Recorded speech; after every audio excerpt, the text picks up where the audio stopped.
Bonjour mes amis, David Simon et Yacine Nemi. Comment allez-vous en ce beau jour, rebonjour plutôt, en ce lundi 3 février 2020? Vous passez un excellent moment, vous avez passé un excellent week-end. Soyez, je suis ravi, soyez le bienvenu. Voilà, je reviens, j'ai un rendez-vous professionnel.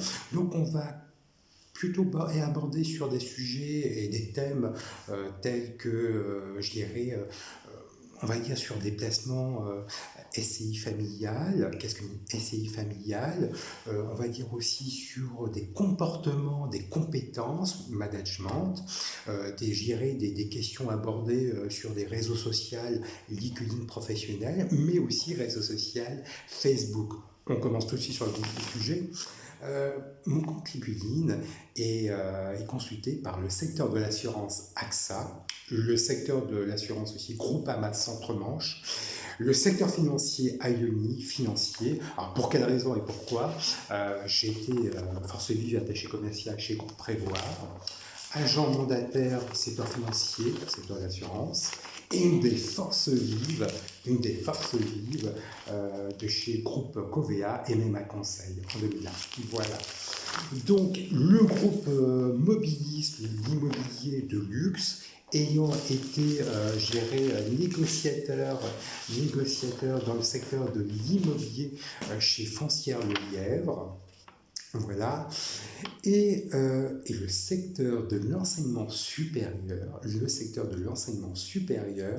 le Mans Université. Pourquoi et pour quelle raison? Je suis né au Mans, voilà, né au Mans, né le 2 novembre 1972 au Mans, dans la Sarthe, ayant fait des études, voilà, pour être une simple et bonne raison. Alors je vais dire, voilà, quand je vous avais dit secteur de l'immobilier, négociateur immobilier chez Foncière Légale, mais aussi j'ai fait des formations chez AFA IBF, plutôt une formation de vendeur, formation BTS force de vente, mais aussi chez VIA, formation conseiller commercial, niveau BTS, conseillant les forces de vente, BTS force de vente. Voilà. Donc, pourcentage,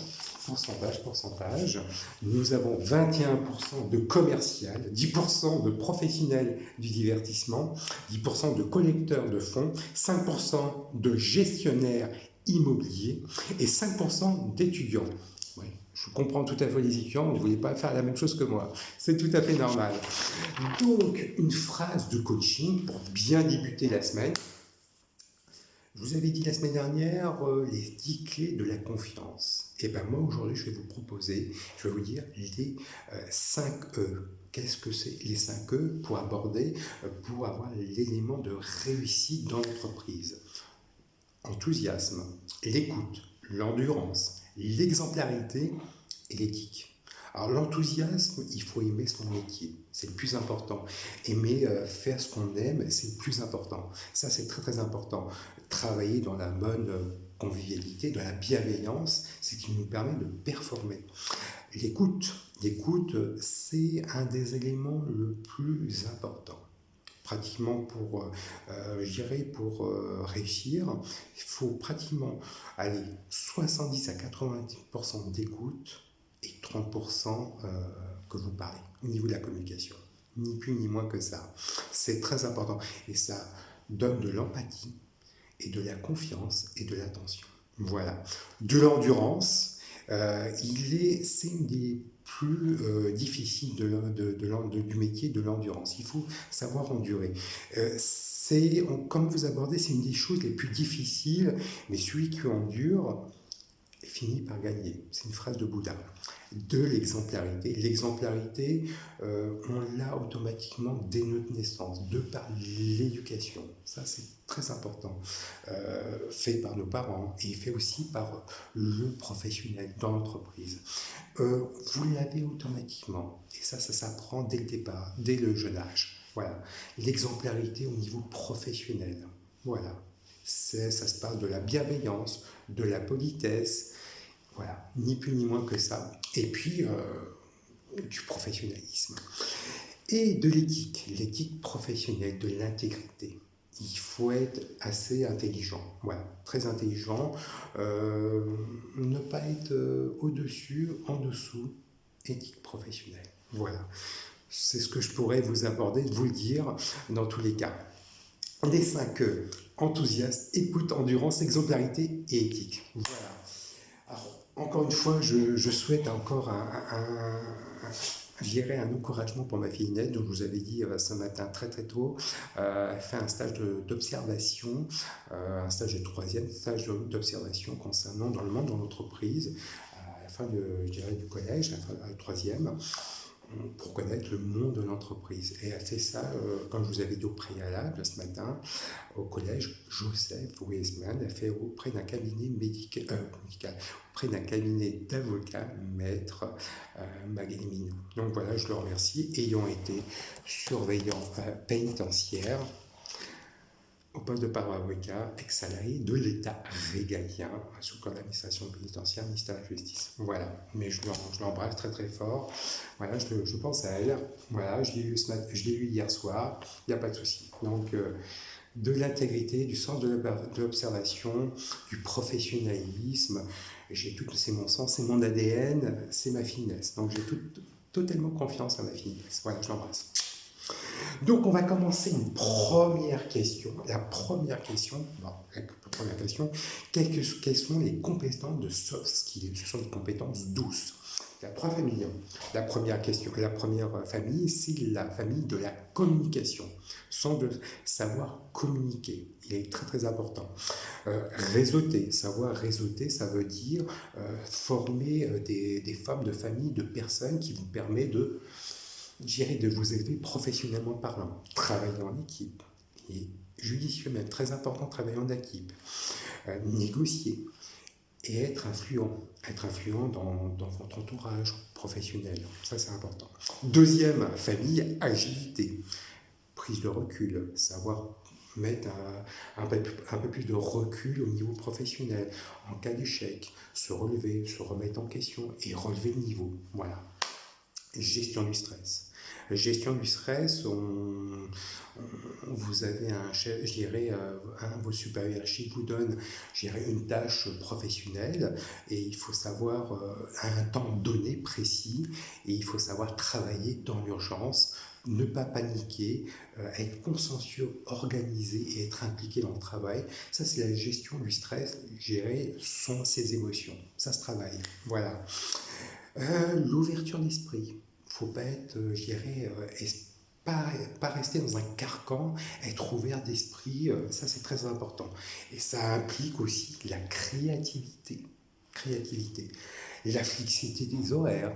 On peut commencer à 8h, d'habitude vous commencez à 8h30, 9h, on peut commencer à 8h, c'est la flexibilité des horaires. Voilà.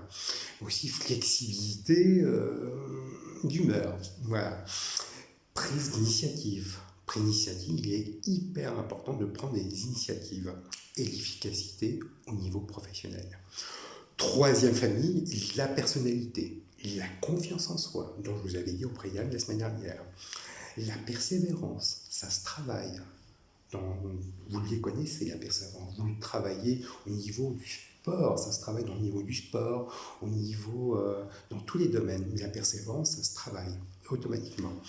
La résilience, ne pas refaire les mêmes choses, prise de recul, donc se remettre en question. L'organisation, savoir travailler dans l'organisation, très très important. De l'empathie, ça c'est très important. La convivialité, l'empathie, voilà. Et puis la fiabilité. La fiabilité, si vous êtes quelqu'un de fiable au niveau de l'entreprise, il est très très important. Voilà. Donc voilà, au niveau de la famille soft skills. Donc, une deuxième question, Nesrine. Mais comment on peut faire une fausse déclaration mensongère condamnable en justice pour un divorce, tout en sachant qu'on l'a vu, que tu as vu, mais Madame Joëlle Reuter, l'ancienne procureure de la République du Mans en 2008, est-ce que Maître Sadler était au courant que tu as effectué le service militaire? Alors, il y a 2 questions. Je vais commencer par la deuxième. Alors, Maître Sadler, je t'avouerai que il est venu en 2008, je ne sais pas. Je ne peux pas vous le dire. Je me permets de tutoyer, Nesrine. Je ne sais pas. Je pense que quand lorsqu'il est venu me voir à Onze-Rouillères-Pelle, en 2008, lorsque j'étais marié mon ex-épouse Laurence Vérité-Simon, et j'avais reçu d'autres, mes ex-supérieurs hiérarchiques à l'époque, je peux t'assurer que je... Oui, oui, non. Madame Joyer-Reuter, oui. L'ancienne procureure, oui.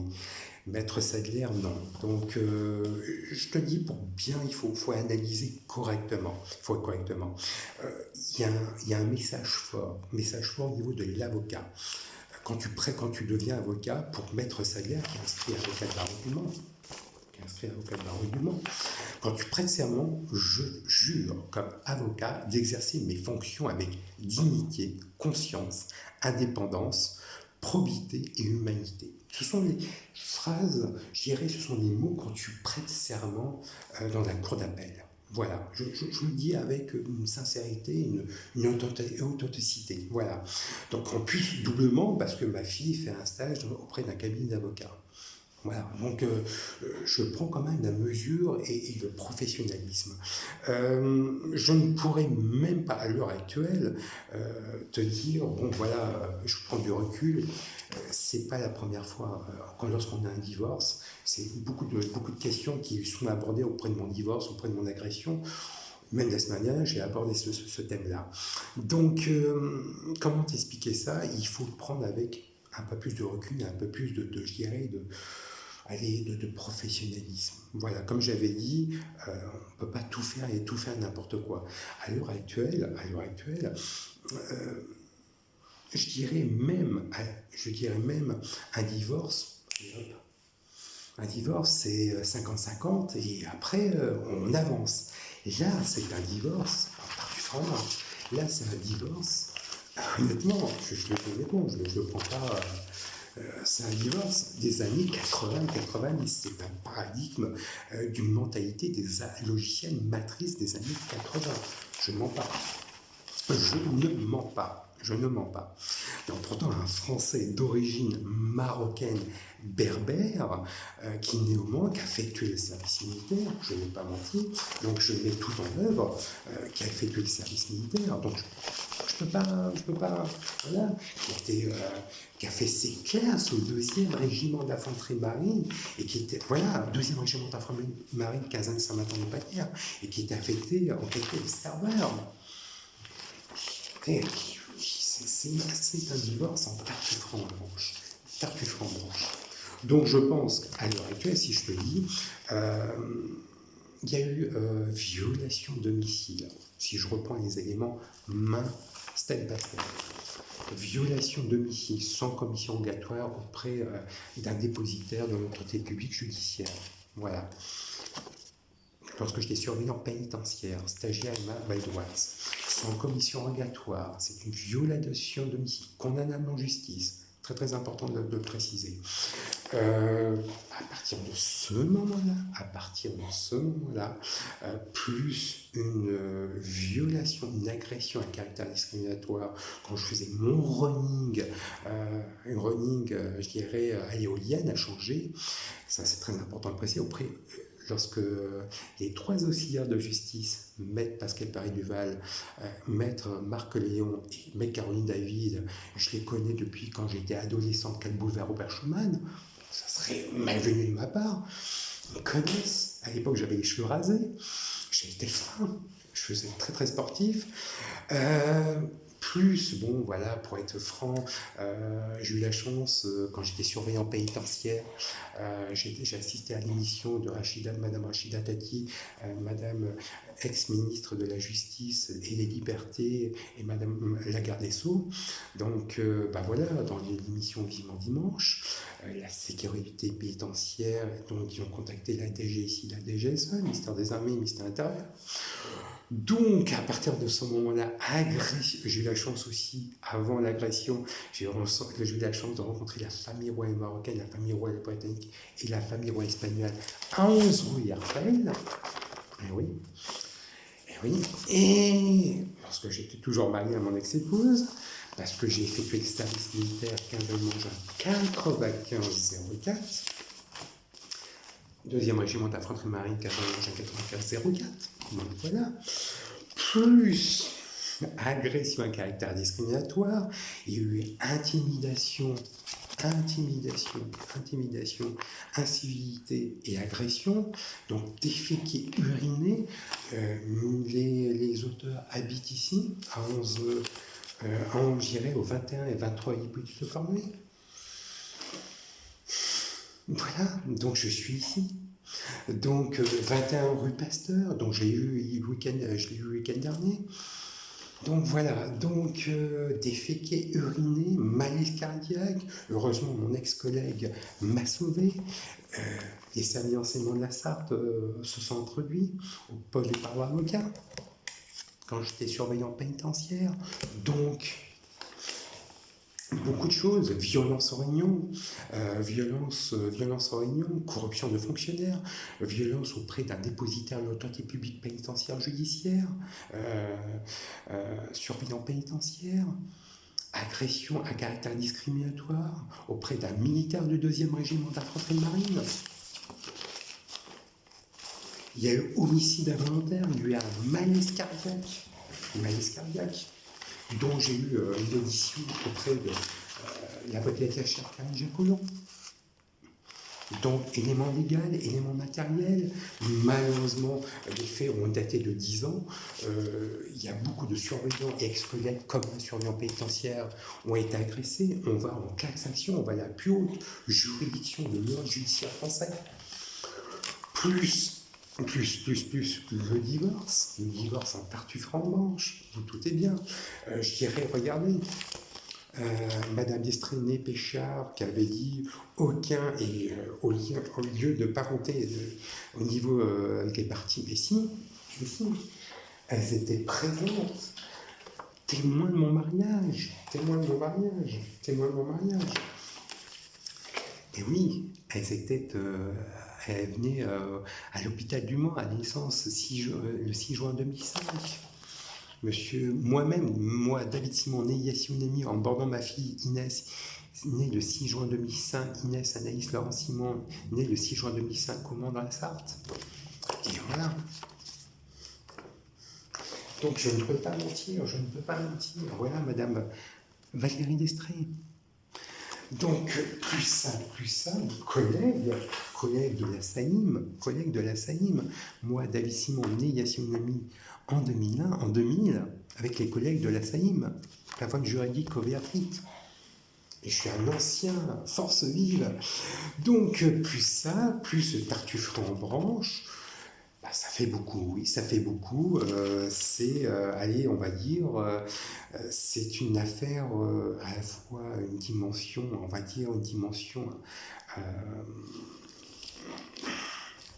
internationale. Ne voyez pas, comme disait Maître Sadler, c'est pas une affaire, c'est pas que locale, c'est une affaire nationale et internationale. C'est une affaire à la fois diplomatique d'État et judiciaire parce que j'ai été surveillant pénitentiaire stagiaire et manuellement écrasé. Donc voilà. Et j'ai été agressé. Donc à partir de ce moment-là, j'ai été agressé quand j'étais surveillant pénitentiaire. C'est une affaire diplomatique parce que j'ai eu la chance de rencontrer la famille royale marocaine, la famille royale britannique, la famille royale espagnole. Et d'État, je connais le chef des états-majors des armées, le général François Lecointre. Donc, plus aussi diplomatique, je connais aussi, je dirais, le ministre des Affaires étrangères, M. Nasser Bourita. Donc, c'est une affaire diplomatique, parce que la ville, Le Mans, est ville jumelée RASD. Donc, il y a une dimension assez internationale, diplomatique. Donc, c'est une affaire de corruption, c'est une affaire de chantage, de mensonge, encore une fois, d'agression à caractère discriminatoire, et sous forme d'état judiciaire et diplomatique. Voilà. C'est encore une fois une exigence de transparence, mais de moralisation. De transparence, je mets tout en œuvre, mais automatiquement, de moralisation, plus jamais ça. Et encore une fois, non-évaluation et non-notation poussée au divorce. J'ai poussé au divorce, j'ai divorcé, poussé à la démission du poste de paroi avocat, fonctionnaire de justice. Et oui, j'ai réussi un concours.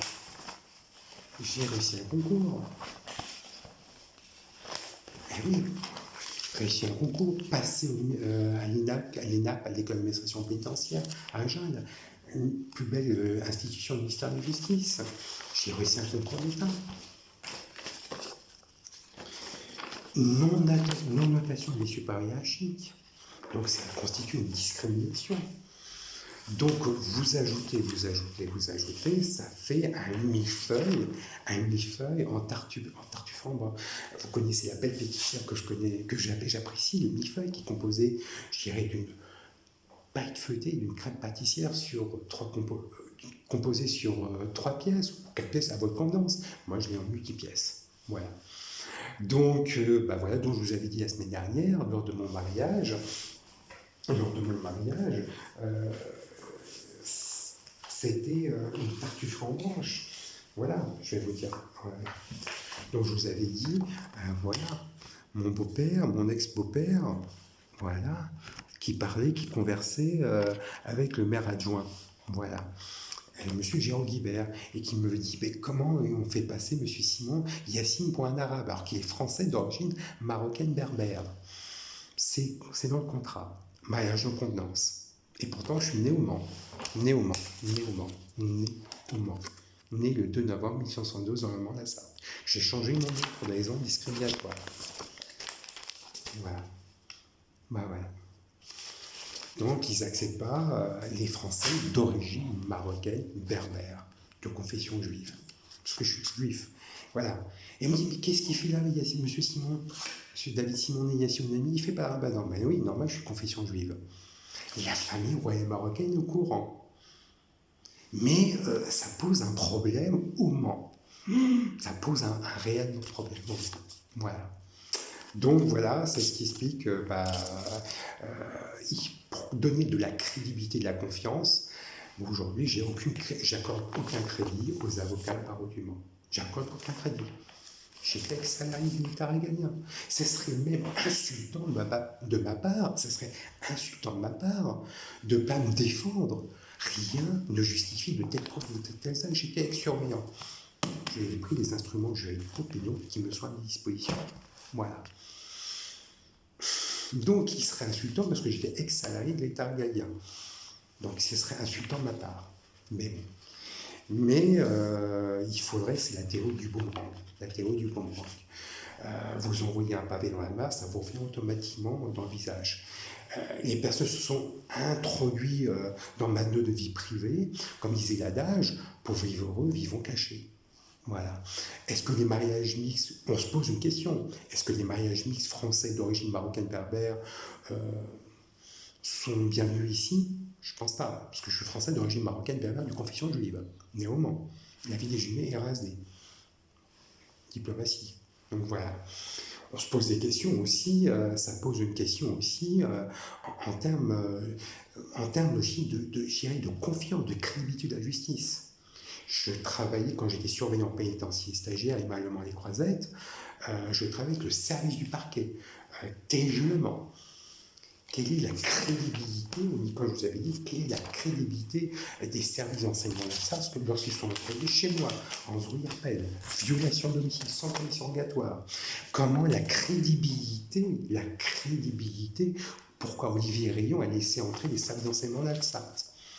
Quelle était la stratégie? Voulez-vous plutôt vouloir nuire et détruire une personne, un père, un fils, un mari, un frère, un cousin, un ami? Eh oui, j'ai failli perdre ma vie. Et heureusement que le poste de parole avocat était à côté de l'infirmerie. Et sinon, je ne serais pas ici à vous parler. Je vous dis parce que ce qui m'est arrivé en 2010, mais je peux vous avouer ce qui m'est arrivé en 2011, un an après, la cicatrice, je l'ai. Eh oui, les hôtels où j'habite habitent ici. Donc voilà, c'est comme ça. Ça fait partie du jeu et j'ai un engagement auprès du ministère intérieur pour mettre, voilà, on me dit aujourd'hui, voilà, Monsieur Simon, Yassine, voilà, tu vas aller à la plus haute juridiction de l'ordre judiciaire français pour te demander des dommages et intérêts à la hauteur du préjudice subi physique et moral lorsque tu étais surveillant pénitentiaire, stagiaire et Malemont les Croisettes. Voilà. Et tu reprends tes droits parentaux auprès de ta fille Inès. Simon, Inès, Anaïs, Laurent, Simon. Voilà. Voilà, c'est ça. Parce que j'ai usé pratiquement, je ne me suis pas bâti en première instance, je me suis bâti en cour d'appel d'Angers. J'ai bien, voilà, je me suis battu en cour d'appel d'Angers. Ça inscrit dans ma copie texte intérieure de naissance. Voilà. Un divorce, c'est 50-50. Et après, tu avances. Tu ne peux pas avancer. C'est un divorce pour discrimination. Voilà. Ni plus ni moins. Voilà. Ni plus ni moins que ça. J'ai fait appel à la cour d'appel d'Angers et je vais à la plus haute juridiction de l'ordre judiciaire français qui se nomme à la Cour de cassation, voilà, à Paris, et qui relève les décisions de justice en matière physique, commerciale et pénale. Et donc je vous avais dit au préalable, certains journalistes consultants police-justice sont au courant. Parisien, donc j'ai travaillé quand j'étais surveillant pénitentiaire, Fresnes, maison d'arrêt de Fresnes, Paris La Santé, maison d'arrêt de Val d'Oise. Donc, regardez mon compte Facebook, LinkedIn, et mon compte Facebook, vous allez voir. Donc, ils sont au courant. Donc, on ne peut pas tout faire n'importe quoi. Le travail n'a jamais été fait en amont depuis 3-4 décennies. Ça veut dire quoi? Le premier réseau social, c'est Minitel. Donc, je connaissais.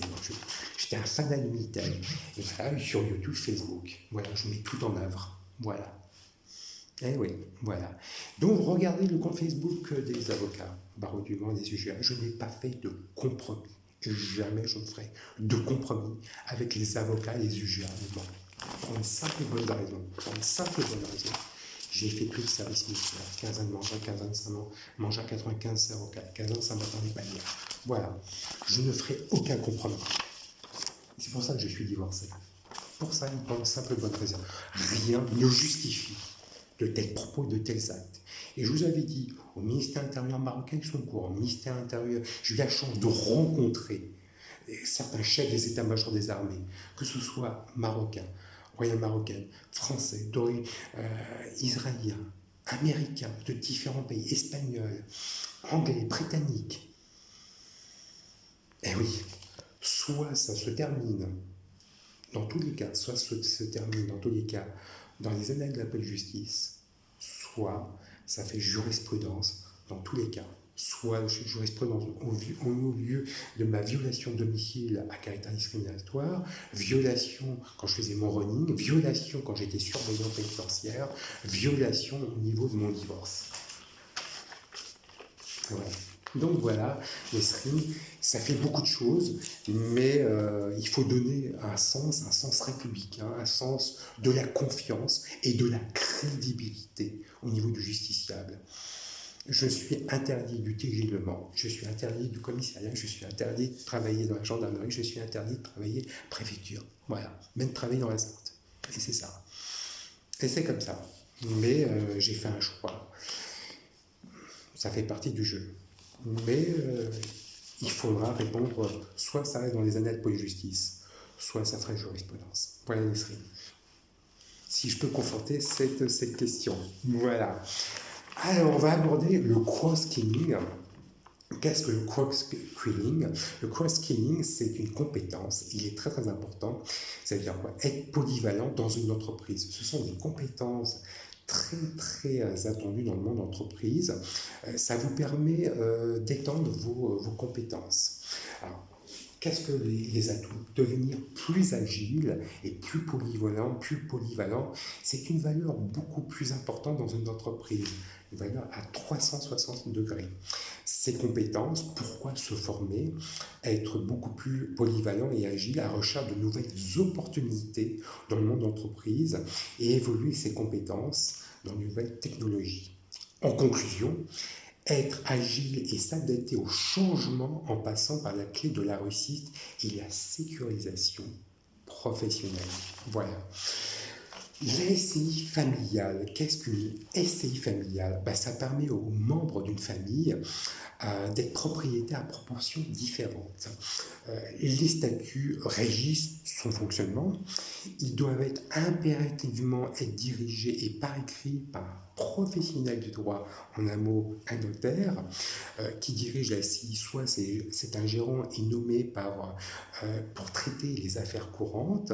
Cette constitution de cette SCI familiale permet aussi de vous rapprocher auprès de vos notaires. Cette constitution SCI est viable par le notaire. Il est très très important. Vous retrouvez ces informations par les notaires de France, le compte Facebook Notaire de France. Voilà. Et une question de Christelle.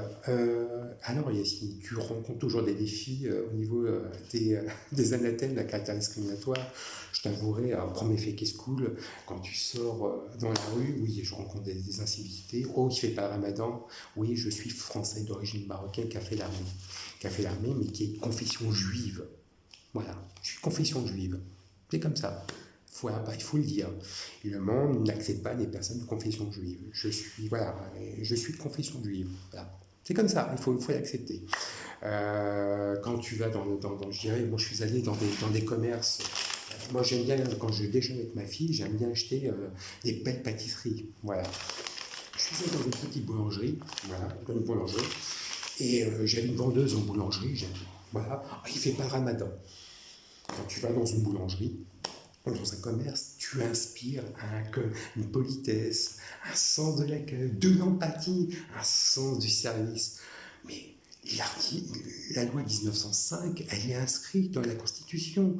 Pourquoi aller dans un commerce où on vous dit « tu fais pas Ramadan ?» Parce que j'ai une tête... Je suis français d'origine marocaine berbère. Voilà. Il faut accepter que je suis de confession juive. Voilà. Je suis allé à Super U, il n'y a pas si longtemps que ça. Je prenais du jus de pomme pour ma fille.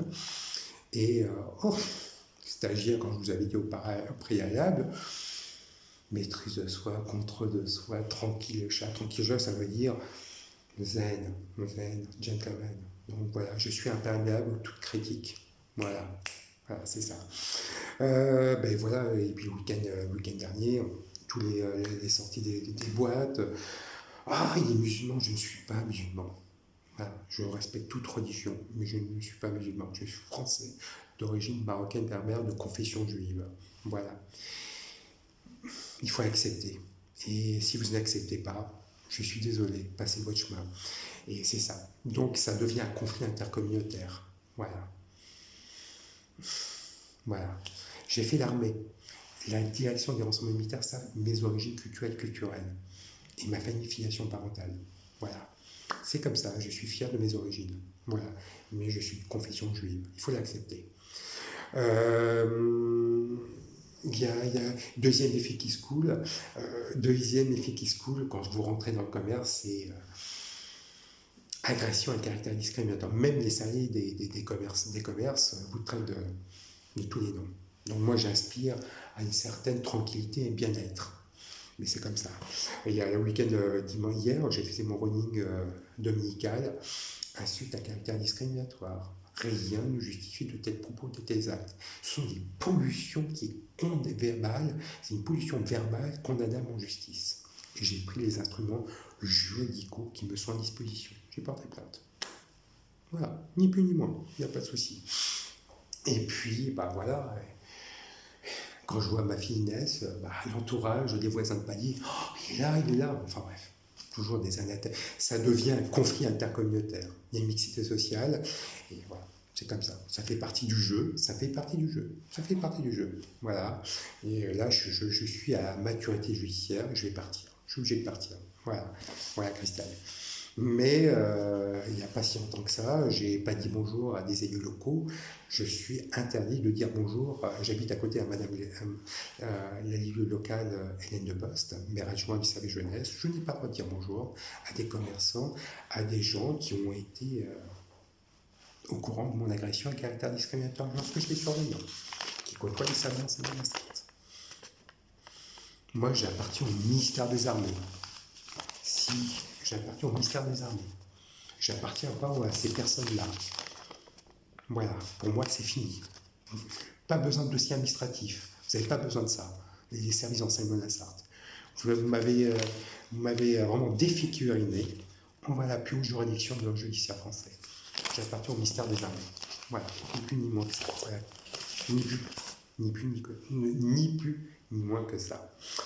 Et pourquoi Pardon, et pour conclure, je vais citer un court chapitre, un court texte de Bertrand Perrier sur le bout de la langue, le plaisir du mot juste, par l'auteur de La parole est un sport de combat.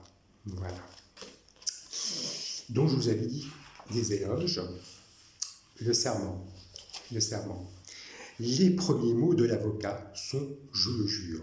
Contrairement à certaines idées reçues, les avocats ne prêtent pas serment sur le Code civil et encore moins sur la Bible. Ils prêtent serment devant la cour d'appel, donc devant les magistrats. La formule du serment est la suivante. Je jure comme avocat d'exercer mes fonctions avec dignité, conscience, indépendance et probité et humanité. C'est sous indépendance et probité et humanité, c'est sous l'impulsion de Gisèle Halimi et de Robert Badinter qui a été abandonné l'ancien texte du serment qui exigeait notamment le respect des tribunaux, des autorités publiques et imposait de ne rien dire ni publier qui soit contraire aux lois et aux règlements, aux bonnes mœurs, à la sûreté de l'État et à la paix publique. Toute prohibition qui, au fil du temps, était apparue exagérément restrictive de la liberté d'expression des avocats. Voilà.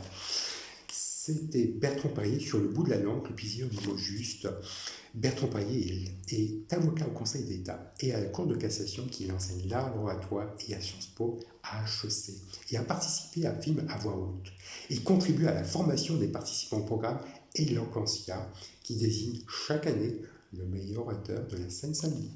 Voilà, dans tous les cas.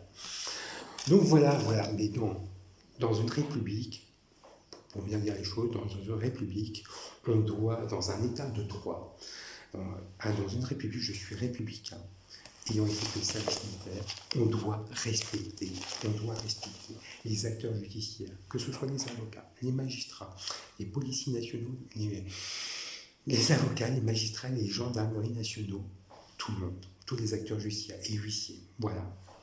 Si c'est pour conclure, il faut conclure. Voilà, il est très très important. Je vous remercie de cette écoute, de cette sollicitude. Dans tous les cas, je vous souhaite un très bon avis, une très belle semaine. Et dans tous les cas, soyez optimistes et soyez à l'écoute et pragmatiques à toute opportunité. Je vous embrasse, à très bientôt.